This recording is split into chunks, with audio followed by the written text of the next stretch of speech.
Bonjour, Makoren Joya est mon nom, je suis phytothérapeute et docteur traditionnel. Aujourd'hui, nous parlons des fibromes et des myomes. Les fibromes ou les myomes. Mesdames et messieurs, installez-vous confortablement. Après le générique,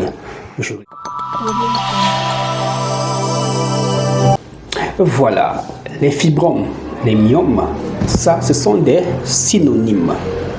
Ce sont des masses qui se développent dans l'utérus, là où le bébé reste là. Ce sont des masses qui se développent dans la chair de l'utérus, là où les vaisseaux sanguins passent là.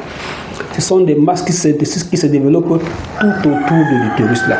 Et en fonction de la position de chaque myome, la patiente va avoir des problèmes particuliers. Ce ne sont pas des masses qui vont devenir des cancers, ce ne sont pas des tumeurs malignes, mais des tumeurs bénignes.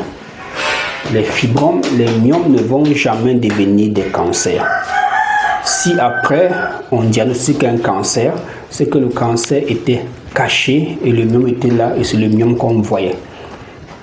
D'accord? Docteur, qu'est-ce qui crée même ces myomes-là et ces fibromes? Les myomes, c'est tout simplement des tumeurs hormonodépendantes. Ce sont des masses, des boules qui dépendent des hormones de votre corps. Vous sécrétez les estrogènes, la progestérone pour voir vos règles, pour ovuler, pour être femme. Ces hormones-là, les fibromes et les myomes profitent aussi de ça pour se nourrir, pour grossir et se multiplier. Le fibrome à l'hôpital, c'est une pathologie chirurgicale. On doit vous opérer à l'hôpital. C'est ce qu'on dit là-bas, c'est ce qu'on fait là-bas. À l'hôpital, il n'y a pas de comprimés, il n'y a pas de bombes. D'accord? À l'hôpital, on peut encore vous injecter pour couper les règles. On peut vous mettre sur ménopause artificielle. Si on bloque vos règles, on coupe vos règles, les fibromes là vont rétrécir, vont diminuer. Souvenez-vous que je vous ai dit que ce sont des tumeurs hormonodépendantes. Ce sont les hormones du cycle menstruel qui font vivre les fibromes. Donc à l'hôpital, on va vous mettre sur ménopause artificielle, on va couper les règles. Les fibromes auront chaud là-bas, ils vont pas se développer. En dehors de ça, on va vous opérer. Et sachez que si vous cherchez à tomber enceinte, vous voulez avoir un enfant, et qu'on vous met, et qu'on coupe, qu'on vous met sur ménopause artificielle, ce sont vos ovaires qui vont souffrir. On va résoudre ce problème parce que vous ne saignez plus abondamment, ça va de mieux en mieux, on ne vous transfuse plus, c'est bien. Vous êtes en repos, c'est bien, mais les ovaires là, les ovaires vont rétrécir. Vos ovaires vont se faner.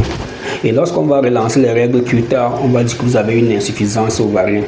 Et en médecine traditionnelle, nous avons une autre approche qui consiste avec le protocole que je vais vous montrer là, qui est en train de passer là en boucle.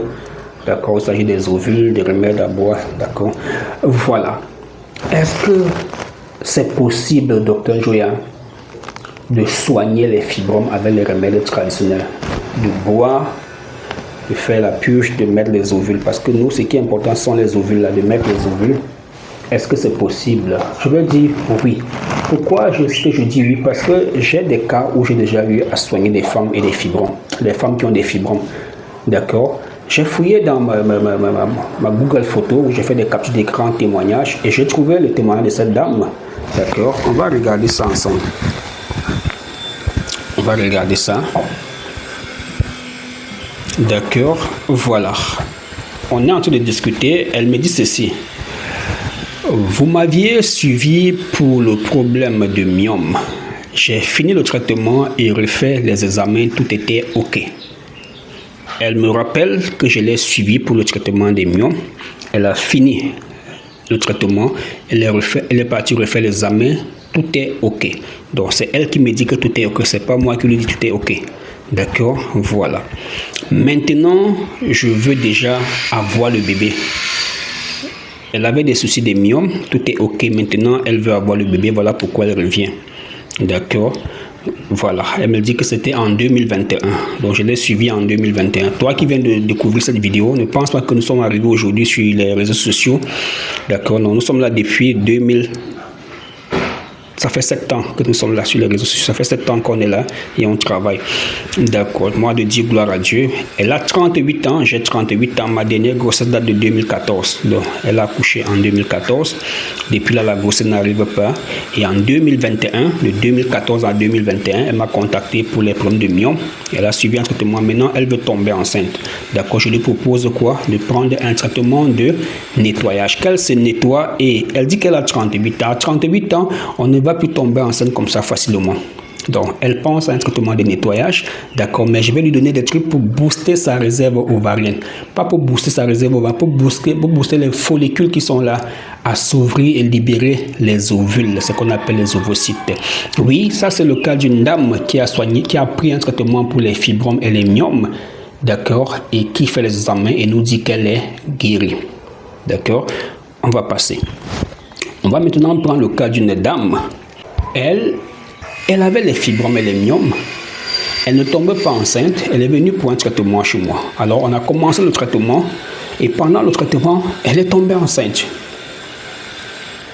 Et un matin, elle arrive à la clinique. Elle me montre ses pieds. Elle dit, docteur, mes pieds gonflent. Voilà. Je dis, mais tiens, attention. Ne bois plus les médicaments. Arrête un peu. Elle dit d'accord. Nous étions un samedi. Elle dit d'accord. Elle rentre chez elle le dimanche. Les pieds ne font que gonfler.